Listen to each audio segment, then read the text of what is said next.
उत्तक किसको कहते हैं? उत्तक। हाँ हाँ,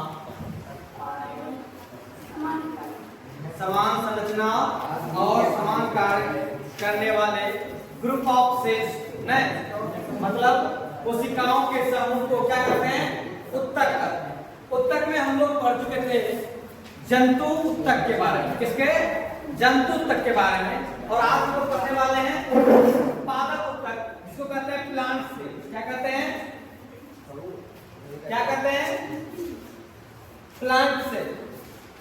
अब ये प्लांट सेल क्या होता है? देखो यहाँ पे जैसे जंतु में भी क्या होता है? ग्रुप ऑफ सेल्स होता है, उसी तरह से प्लांट में भी क्या होगा? ग्रुप ऑफ सेल्स होगा, जिसको हम लोग क्या बोलेंगे? उत्तक बोलेंगे। क्या बोलेंगे? उत्तक बोलेंगे। अब ये उत्तक जो होता है, मेनली उत्तक जो होता है दो तरह का होता है। क्या तरह का होता है? दो तरह का। एक होता है विभाज्योतक उत्तक। हाँ, क्या है? विभाज्योतक उत्तक। और दूसरा होता है क्या? अस्थायी उत्तक, परमानेंट टिश्यू। अब ये दोनों होता क्या है? अब मान लो कि वैसे भाग जो विभाजित होता हो, क्या हो? जहां पे सेल का डिवीजन होता हो, कोशिका का क्या होता हो? डिवीजन होता हो। जब कोशिका का डिवीजन होगा तो क्या होगा? उसका वृद्धि होगा, ग्रोथ होगा। तो याद रखना, ये जो क्या है? मेरिस्टेमेटिक जो सेल्स टिश्यू है, मेरिस्टेमेटिक टिश्यू जो है वो पाया जाता है ग्रोथ वाला भाग। क्या है? ग्रोथ। जो भाग ग्रोथ करता है वहां पे कौन सा उत्तक पाया जाता है? विभाज्योतक उत्तक पाया जाता है। कौन? हाँ, विभाज्योतक उत्तक पाया जाता है। किसमें? जो भाग क्या होता है? ग्रोथ करता है। मतलब अब बताओ तुम लोग, ग्रोथ वाला भाग कौन कौन सा होगा? ग्रोथ वाला भाग कौन कौन सा होगा? टहनी, जिसको तना बोलते हैं। ठीक है। शीर्ष वाला भाग होगा, है कि नहीं? मोटाई बढ़ता है। जब तुम वृक्ष को लगाते हो, पादप को लगाते हो, तो क्या होता है? उसका शीर्ष धीरे धीरे क्या होता है? डिवीजन होता है। शीर्ष का डिवीजन होगा, क्या होगा? उसका साइज बढ़ेगा, तो मतलब शीर्ष पे पाया जाता होगा। ठीक है। और उसका मोटाई भी बढ़ता है, बढ़ता है ना। एक अगर हम पौधा लगाते हैं तो पौधा का क्या क्या होता है? उसका ऊंचाई भागता है ऊपर की ओर, और जड़ भी क्या होता है? नीचे की ओर जाता है। तना क्या होता है? मोटा होता है। अब ये सब जो पाया जाता है, ये सब क्या होता है? ये विभाज्योतक उत्तक में पाया जाता है। अब देखते हैं विभाज्योतक उत्तक कितने प्रकार के। आओ देखते हैं। देखिए, सबसे पहले हम लोग देखते हैं क्या विभाज्योतक उत्तक होता क्या है। इसका इंग्लिश क्या होता है? मेरिस्टेमेटिक। क्या है? Meristematic tissue. अब देखते हैं क्या होता है। विभाज्योतक उत्तक वे उत्तक है जिनकी कोशिकाएं निरंतर विभाजित होती रहती। मतलब वैसे उत्तक जिसकी कोशिकाएं क्या होता है? लगातार विभाजित होते रहता है, उसको हम क्या कहते हैं? विभाज्योतक उत्तक कहते हैं। या इंग्लिश में हम बोलते क्या कहते हैं इसको? मेरिस्टेमेटिक टिश्यू कहते हैं। तो दिक्कत ये उत्तक पौधों के वृद्धि क्षेत्रों में, मतलब ग्रोथ रीजन में पाया जाता है। ठीक है। ये क्या है? इंपोर्टेंट है।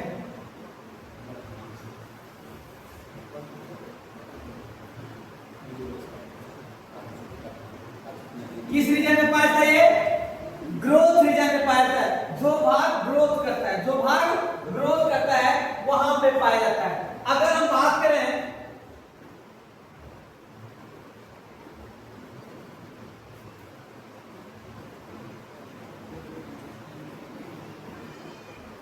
उत्तक के बारे में, ये मुख्य रूप से 3 प्रकार का होता है।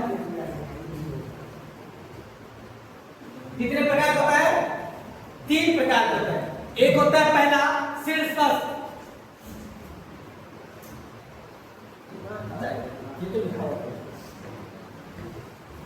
देखो यहाँ पे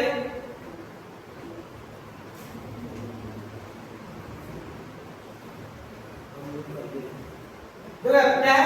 शीर्षस्थ है, उसके बाद क्या है? पार्श्व है, उसके बाद क्या है? अंतर्वर्ती है, ठीक है।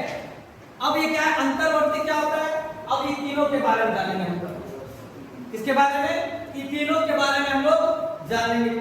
अब ये देखो हम, ये शीर्षस्थ वाला भाग जो है ये कहां पाया जाता होगा, अगर मान लो ये हमारा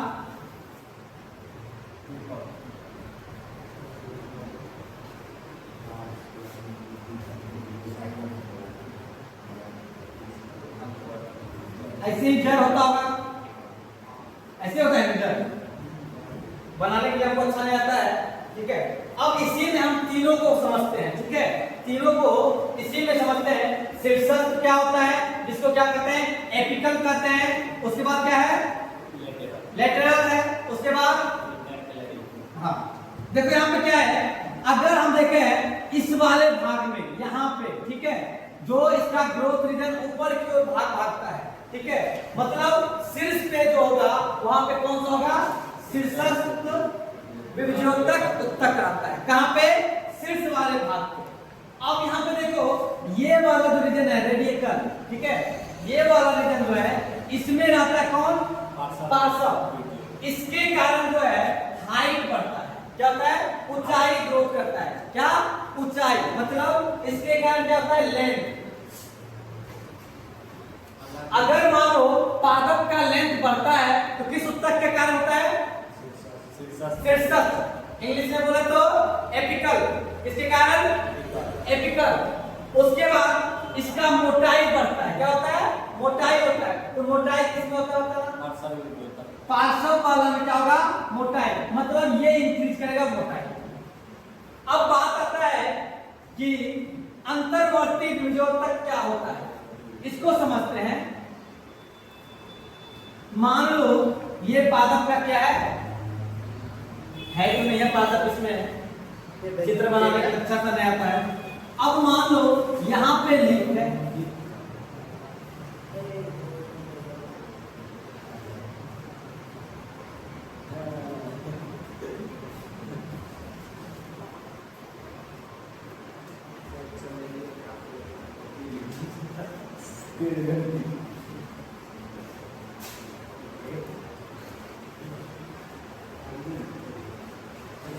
अब ये लीफ है, तो इस लीफ के जो ये जो संरचना था इस जगह पे और इस जगह पे, इसको बोलते हैं नोड। क्या बोलते हैं,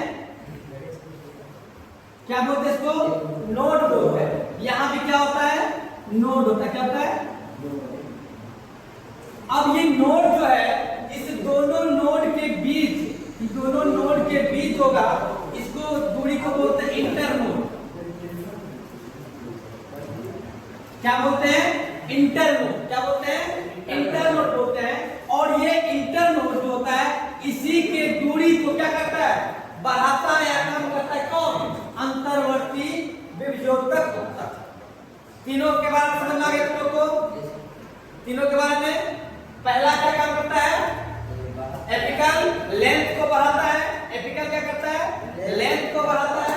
दूसरा क्या करता है, मोटाई को बढ़ाता है, क्या करता है, मोटाई को बढ़ाता है। और तीसरा क्या करता है, जो लीफ के बीच में, दो पत्ती के बीच में डिस्टेंस होता है ना, किसके कारण होता है, अंतर्वर्ती विभज्योतक के कारण होता है। कोई दिक्कत, यहां तक किसी को दिक्कत है, अगर दिक्कत है तो बता सकते हो आप, कोई दिक्कत। ये तीन समझ में आ गया तुम लोग को। अब देखो इसका काम क्या क्या है, आओ देखते हैं इसके काम क्या। सबसे पहले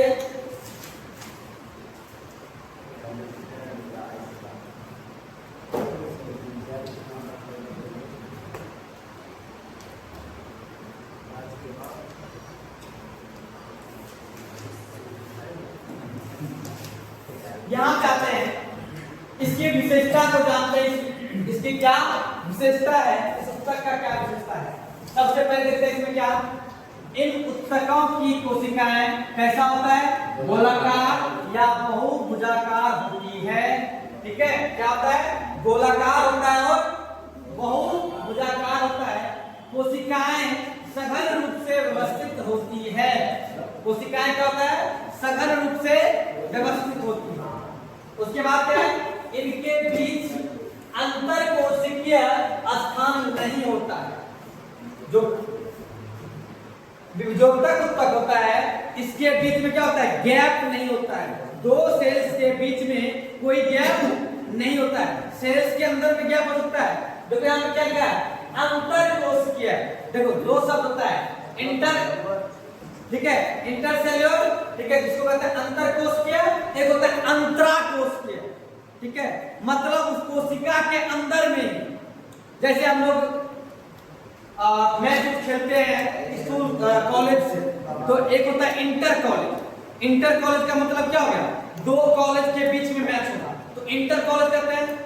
दूसरा होता है क्या, इंट्रा कॉलेज। क्या होता है, इंट्रा कॉलेज, मतलब अंतरा कॉलेज। अब मतलब कॉलेज के अंदर में डिपार्टमेंटल मैच होता है, ठीक है। जैसे हर एक कॉलेज में क्या होगा, फिजिक्स डिपार्टमेंट अलग होगा, केमिस्ट्री अलग होगा, बायो का अलग होगा, फिजिक्स केमिस्ट्री में मैच हो जाएगा, ठीक है। तो फिजिक्स वाला लड़का फिजिक्स की तरफ से खेलेगा और केमिस्ट्री वाला लड़का केमिस्ट्री की तरफ से खेलेगा। यहाँ पे क्या है, तो कोशिका, दो कोशिका के बीच में गैप नहीं होता है, उसको कहते हैं अंतर कोशिकीय। क्या कहते हैं, अंतर कोशिकीय। समझ में आएगा, समझ में लो, कोई दिक्कत? तो क्या बोला गया, उनके बीच में अंतर कोशिकीय स्थान नहीं होता है। उसके बाद क्या है, कोशिकाओं का केंद्र बड़ा होता है। कोशिकाओं का केंद्र क्या होता है, बड़ा होता है। कोशिका भित्ति, क्या, कोशिका भित्ति पतली होती है। याद रखना, विभेद्योतक उत्तक का होता है कोशिका भित्ति वो पतली होती है। क्या होता है, पतली होती है। उसके बाद क्या है, कोशिकाओं में रिक्तिकाएं नहीं होता है। जैसे हर एक सेल्स में क्या होता था, वैक्यूल्स होता था ना। सेल्स में क्या होता था, वैक्यूल्स होता था, माइटोकॉन्ड्रिया होता था, लाइसोसोम होता था, वगैरह वगैरह बहुत सारा चीज होता था। उसी तरह से इसमें सेल्स में एक वैक्यूल्स होता है। क्या होता है, वैक्यूल्स, जिसको रिक्तिकाएं कहते हैं। क्या कहते हैं, रिक्तिकाएं। तो विभेद्योतक उत्तक जो होता है उसमें रिक्तिकाएं नहीं होता है। समझ में आएगा, कोई दिक्कत? क्या होता है, वैक्यूल्स नहीं होता किसमें, हाँ। तो क्वेश्चन आता है क्या, निम्न में से किस उत्तक के पास रिक्तिकाएं नहीं होता है, तो उसमें ये नहीं रहेगा। क्या रहेगा ऑप्शन में हमारे पास, कुछ इस तरह से ये रहेगा। कौन सा, शीर्षस्थ विभेद्योतक, ठीक है। उसके बाद या एपिकल रहेगा, लेटरल रहेगा, जो भी रहेगा, लेकिन तुमको ये नहीं रहेगा विभेद्योतक उत्तक, ये नहीं रहेगा। क्या रहेगा, इन तीनों में से कोई होगा। समझ में आया नहीं, कोई दिक्कत? इसमें क्या नहीं आता है बताओ, वैक्यूल्स नहीं होता है। वैक्यूल्स नहीं होता है। वैक्यूल्स क्या होता है, राजधानी नहीं, रिक्तिकाएं क्या होता है, राजधानी। वो राजधानी प्लांट टिश्यू पे इसमें नहीं रहता है, विभेद्योतक उत्तक में नहीं रहता है। कोई दिक्कत? चलो दिक्कत नहीं, आगे आते हैं हम लोग। अब पहले तो हम क्या बोले, उत्तक इसमें कितने प्रकार होता है, प्लांट टिश्यू कितने प्रकार होते हैं, दो प्रकार। प्लांट टिश्यू दो प्रकार के, कितने प्रकार के, दो प्रकार। कौन कौन सा, विभेद्योतक और अस्थायी, विभेद्योतक और अस्थायी। लेकिन याद रखना, विभेद्योतक उत्तक भी बाद में अस्थायी बनता है। विभेद्योतक उत्तक शुरुआत में क्या होता है, ग्रोइंग फेज में रहता है। क्या आता है, ग्रोइंग फेज में रहता है। अब तुम लोग देखना कि एक वृक्ष जो होता है पहले पूरा आगे बढ़ता है, फैलता फैलता, एक समय ऐसा होता है वो स्टक होता है, रुक जाता है, तब जाकर के वो बढ़ता नहीं है, ठीक है। सिर्फ क्या होता है, मोटाई होता है। अब जो ग्रोइंग वाला भाग है, लेंथ जो बढ़ा, वो क्या बन जाएगा, परमानेंट टिश्यू, जिसको अस्थायी उत्तक बोलते हैं। क्या बोलते हैं, अस्थायी उत्तक। अब यहाँ पे क्या हो गया, अब क्या होगा, सिर्फ और सिर्फ कौन सा बढ़ेगा, पार्श्व टिश्यू बढ़ेगा। कौन, पार्श्व, मतलब उसका केवल मोटाई बढ़ता है। तो क्या करते हो, ऐसा करो, जा करके किसी वृक्ष का जो ग्रोइंग फेज है, मतलब जिसका छिप्पा का हिस्सा, छिप्पी को काट, ठीक है, जिससे खाली क्या होगा, मोटाई बढ़ेगा, नहीं तो खाली मोटिवेट करेगा। मान लो कि मोटाई हो रहा है, अपार बढ़ हो रहा है, दोनों काम होता होगा, बढ़ता भी है और मोटाई भी हो रहा है। तो मोटाई होगा, बढ़ना रुक गया तो खाली मोटिवेट करेगा, तो एक जैसा लगेगा। क्या लगेगा, एक जैसा। दूसरा बात क्या होता है, अब एक समय ऐसा आता है कि क्या होता है, उसका मोटाई भी क्या होता है, रुक जाता है। क्या होता है, मोटाई क्या होता है, रुक जाता है। फिर वो क्या बन जाता है, परमानेंट टिश्यू बन जाता है। तो विभज्योतक उत्तक ही बाद में क्या बनता है? परमानेंट टिश्यू बनता है। तो आओ हम लोग देखते हैं अस्थायी उत्तक के बारे में।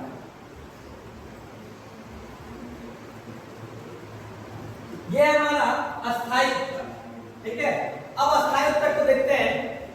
विभज्योतक उत्तक की कोशिकाएं विभाजन की क्षमता खोकर, जब वो विभाजन की क्षमता खो देता है तो अस्थायी रूप धारण कर लेती है। मतलब कोई भी चीज अगर मान लो कि तुम ही कमाने के लिए बाहर जाओगे, एक समय ऐसा होगा कि तुम्हारा शरीर जवाब देगा कि आप नहीं कमा पाएंगे, तो क्या करोगे? घर में अस्थायी रूप से बैठ जाओगे। ऐसा तो नहीं होगा ना कि नहीं शरीर में दम है तो काम कर रहे हैं, ठीक है। तो क्या होगा, एक समय ऐसा होगा कि अस्थायी रूप से परमानेंट रूप से क्या होगा, गाँव समय तो हम लोग देखा होगा, कहा जाता है क्या कि फलना माँ बाबा कहाँ रहे थे, तो क्या बोलता है, हो अब तो घरे में रहे थे, बोला जाता है कि अब तो घरे में रहे थे, तो अब बाहर वाले रहे थे कि, तो बोलता नहीं नहीं आप तो परमानेंट यहाँ पर रह रहे, अब शरीर जवाब दे के इल्ली घरे अब पकड़ ली, नहीं बोला जाता है। तो क्या होता है, जब विभज्योतक उत्तक जो है अपना क्या खो देता है, क्षमता, विभाजन की क्षमता खो देता है, तो क्या होता है, वो परमानेंट टिश्यू बन जाता है। तो परमानेंट टिश्यू नाम का सही बात बोले ना, कुछ होता ही नहीं। परमानेंट टिश्यू कौन बनता है? विभज्योतक उत्तक ही बनता है। तो क्या होगा, ध्यान देते, इन्हें अस्थायी उत्तक कहते हैं। इन उत्तकों की कोशिकाओं का आकार, आकृति तथा कार्य निश्चित होते हैं। अस्थायी का क्या होगा, आकार, कार्य सब कुछ निश्चित होगा। मतलब सबका काम क्या होगा, फिक्स होगा। ऐसा नहीं है कि ये काम भी कर लेते थोड़ा ये काम भी कर लेते, ऐसा नहीं होगा। सब काम क्या होगा, सबका फिक्स होगा, होगा क्या होगा। अब मान लो तुम्हारे घर में कोई बूढ़ा व्यक्ति होगा, उसका काम क्या है, खाना सोना, वो फिक्स काम है। अब उसको तुम बोल दोगे कि कुदाल लीजिए और जाइए खेत में काम करने के लिए, तो काम करने के लिए जा पाएगा? तो क्या हुआ, वहां पे उनका काम क्या हो गया, फिक्स हो गया। या फिर तुम्हारे पास दुकान है तो क्या बोलोगे, हाँ पापा दुकान में जाके बैठ जाए, सामान दे देगा, उनका क्या हो गया, काम फिक्स हो गया। अब मान लो कोई जवान है, उसका काम क्या होता है, मल्टी काम होता है। जैसे मान लो खेतों पटवन कर लिया, मार्केटों चले गए, दुकान में सामानों खरीद करके ला दिए, तो वगैरह वगैरह बहुत काम होता है। लेकिन अगर मान लो जो अस्थायी रूप से घर पकड़ लेता है, उसका एक ही काम होता है, घर का देखना, और कोई काम होता नहीं, ठीक है।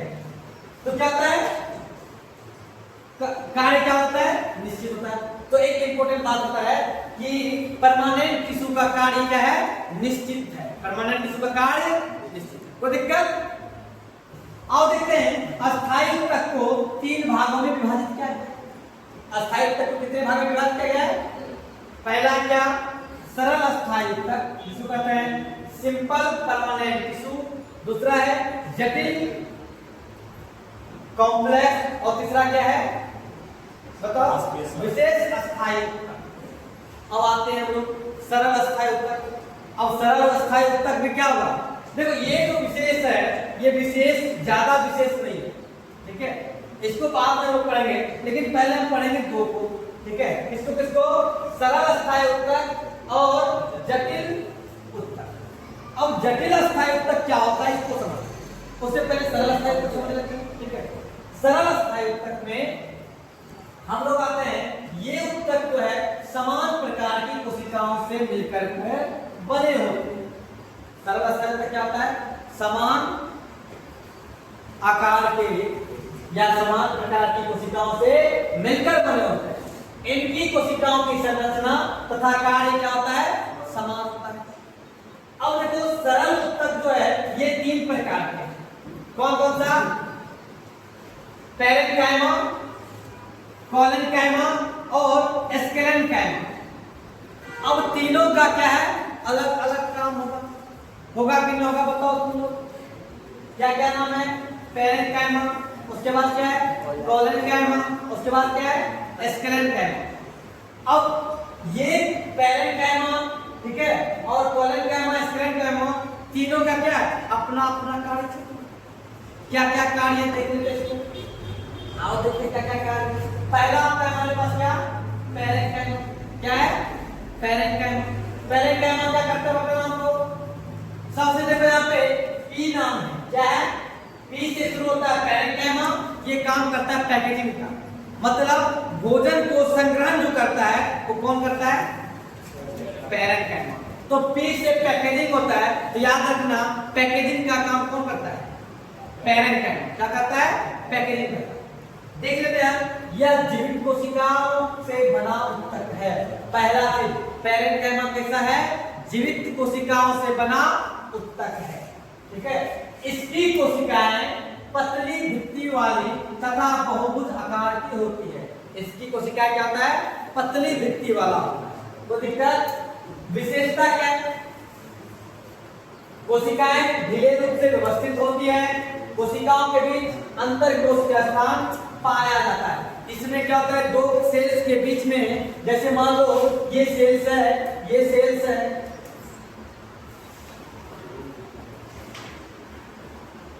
ये सेल्स है, मान लो ये सेल्स है, अब ये सब सेल्स है, इस सेल के बीच में क्या है? यहाँ पे क्या है? एक स्थान खाली है, मतलब दोनों के बीच में क्या है? स्थान खाली होता है, ठीक है। ये बोला गया है कोशिकाओं के बीच अंतर कोश के स्थान पाया जाता है। तीसरा क्या बोला गया है? कोशिका भित्ति पतली होती है, इनमें बड़ी रिक्तिकाएं पाई जाती है, मतलब पैरेंकाइमा में वैक्यूल्स पाया जाता है। पैरेंकाइमा में वैक्यूल्स पाया जाता है। अब इसका कार्य क्या है? भोजन का संग्रहण करना, प्रकाश संश्लेषण करना, यदि क्लोरोफिल है तो, ठीक है। अगर क्लोरोफिल है तो प्रकाश संश्लेषण करेगा, अगर क्लोरोफिल होगा तो उसको क्या बोलेंगे? उसको क्या बोलेंगे? अगर मान लो कि प्रकाश संश्लेषण करेगा और उसमें क्लोरोफिल होगा, उसको बोलेंगे क्लोरोकाइमा। क्या बोलेंगे? क्लोरोकाइमा बोलेंगे, समझ में आया? अगर प्रकाश संश्लेषण करेगा उसको पैरेंकाइमा ना कर करके क्या कहते हैं? क्लोरोकाइमा कहते हैं। क्या कहते हैं? क्लोरोकाइमा कहते हैं। कोई दिक्कत नहीं ना? अच्छा, तुम लोग देखियोगे जल में जो पौधा तैरते रहता है, जैसे जलकुंभी हो गया, ठीक है। तो जलकुंभी का जो उत्तक होता है उसके बीच में खाली स्थान होता है, और वो खाली स्थान में क्या होता है? हवा भरा होता है। क्या कहते हैं? हवा भरा रहता है, और हवा जो भरा रहता है इसलिए उसको जलीय पौधा को बोला जाता है एरोकाइमा। क्या बोलता है? एरोकाइमा। वैसे पौधे, वैसे उत्तक जिसमें हवा भरा हो, क्या हो? हवा भरा हो। क्या? हवा भरा हो। हवा भरा रहेगा तभी वो क्या होगा? जल पर तैरेगा। अरे किसी चीज में हवा रहेगा तभी तो जल में तैरेगा ना। जल पर कब तैरेगा कुछ? जब उसमें हवा भरा हो, समझा? तो जो जलकुंभी हो गया, जितने भी जलीय पौधा है जो पानी के सरफेस पे क्या होता है? तैरते रहता है, उस पे क्या पाया जाता है? कौन सा उत्तक पाया जाता है उसमें? कौन सा उत्तक पाया जाता है? एरोकाइमा। क्या? एरोकाइमा। ये क्या है? इसी का विशेषता है। पैरेंकाइमा का ही भाग है। इसमें क्या बोले? यदि क्लोरोफिल होगा तो प्रकाश संश्लेषण करेगा, तो प्रकाश संश्लेषण करेगा, क्या कहेंगे उसको? क्लोरोकाइमा कहेंगे। क्या कहेंगे? क्लोरोकाइमा कहेंगे। अब हम बोले कोई जल पौधा ऐसा होता है जो कि जल के सरफेस पे क्या करता है? तैरता है। अगर जल के सरफेस पे तैरेगा उसका मतलब है उसमें एयर है, ठीक है। एयर से बना एरोकाइमा। क्या बना? एरोकाइमा। समझ आ गया? कोई दिक्कत नहीं ना? तो क्या क्या संदेश में बताओ? पहला तो भोजन का संग्रहण करता है, दूसरा प्रकाश संश्लेषण करता है, यदि इसमें क्या हो? क्या हो? क्या हो? क्लोरोफिल हो। तीसरा क्या नाम पता कि इसके और को नाम जाना जाता है, अगर क्लोरोफिल होगा तो क्लोरोकाइमा, अगर एयर भरा हुआ है मतलब जल पौधा है वो किस उत्तक का बना है? किस नाम से जाता है? कोई दिक्कत नहीं है? कोई दिक्कत है बताना।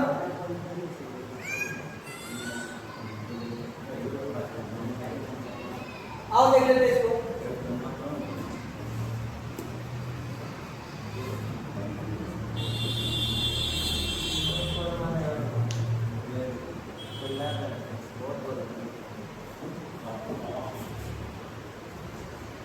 अब आते हैं हम लोग क्या कॉलन कैमा पे, ठीक है। अभी कॉलन कैमा क्या होता है समझते हैं इसको। ये भी क्या है, जीवित कोशिकाओं से बनाता है। पैरेंकाइमा भी क्या था, जीवित कोशिकाओं से बना हुआ था, ठीक है। उत्तक है, यह मुख्यतः कहाँ पाया जाता है, पत्तियों के डंठल तथा तनों के नीचे पाया जाता है। मतलब पत्ती जो होता है ना, पत्ती का डंठल जो होता है, डंठल देखा है पत्ती का, वो डंठल में पाया जाता है। अगर मान ले कि पत्ती बना देते हैं, ये क्या है, पत्ती है, ये पत्ती का जो डंठल है ना, ये वाला भाग, ये वाला भाग, इसमें पाया जाता है कौन सा, कॉलेनकाइमा। कौन पाया जाता है, कॉलेनकाइमा पाया जाता है। कहाँ पे पाया जाता है, पत्तियों के डंठल पे। कहाँ पे, पत्तियों के डंठल पे। तो क्या बोला गया, ये मुख्यतः पत्तियों के डंठल तथा तनों के नीचे, तना जो था उसके नीचे पाया जाता है। विशेषताएं क्या है, कोशिकाओं की भित्तियां असमान रूप से मोटी होती है। असमान रूप से क्या होता है, मोटी होता है, तुम देख सकते हो, ठीक है। कोशिकाएं सघन रूप से व्यवस्थित होती है और अंतरकोश के स्थान कम होता है। पैरेंकाइमा में क्या था, अंतरकोश का स्थान अधिक था। यहाँ पे क्या है, अंतरकोश का स्थान। कार्य क्या इसका, पौधों को लचीलापन प्रदान करना और यांत्रिक सहारा देना। तुम लोग खीरा का घास देखा होगा, खीरा का पौधा, झींगा का, जिसको नेनुआ तुम लोग बोलते हो। नेनुआ में देखी होगी इस तरह से वो बड़ा से बड़ा दूरी तय करता है, किस तरह से, एक इस तरह से निकलता है और ऐसे जकड़ लेता है, पकड़ लेता है उसको, ठीक है। उसके सारे क्या करता है, अपने आप को सहारा प्रदान करता है।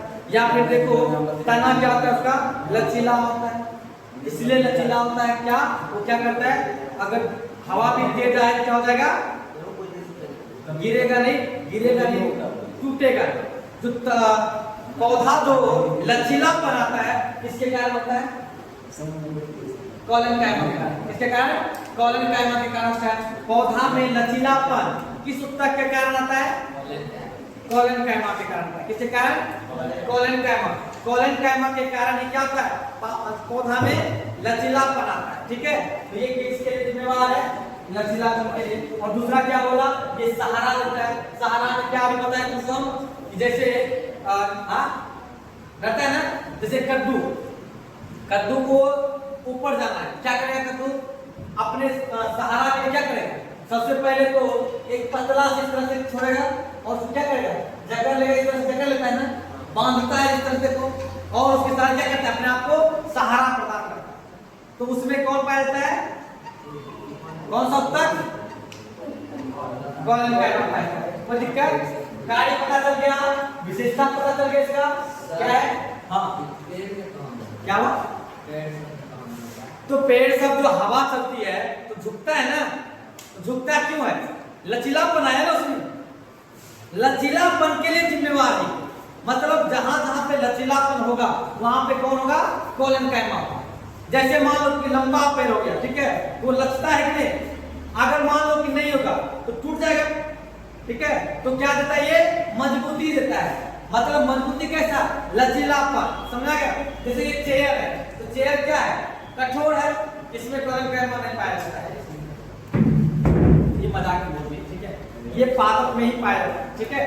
कोई दिक्कत, आगे आता है यहाँ पे क्या है, इसका नाम बताना थोड़ा सा, एस्केलेरेनकाइमा। क्या है, एस्केलेरेनकाइमा। ये क्या है, मतलब यह मृत कोशिका है, याद रखना इसको, इंपोर्टेंट है।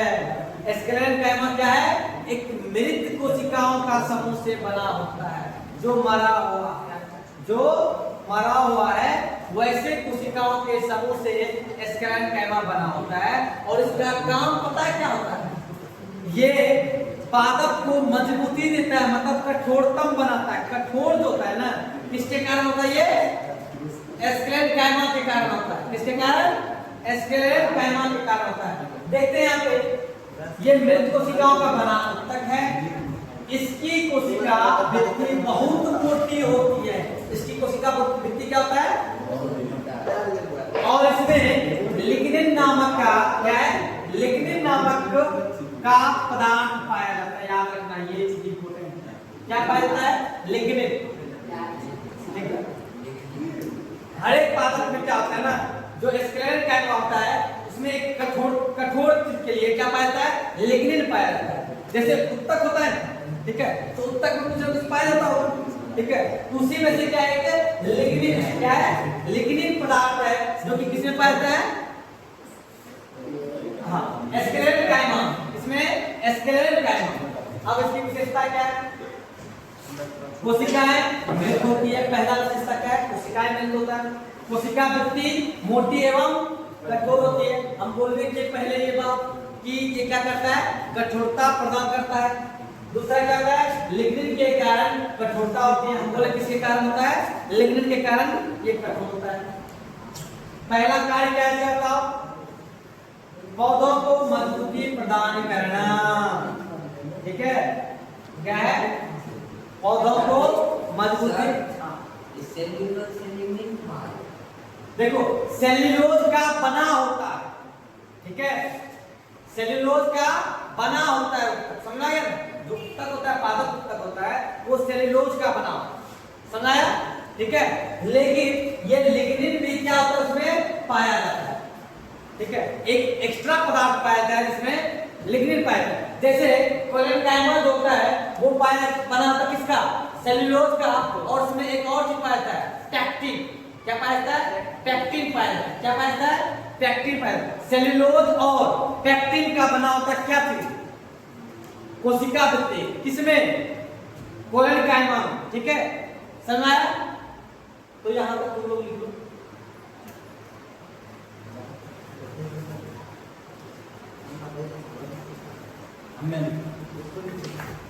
कलम दे।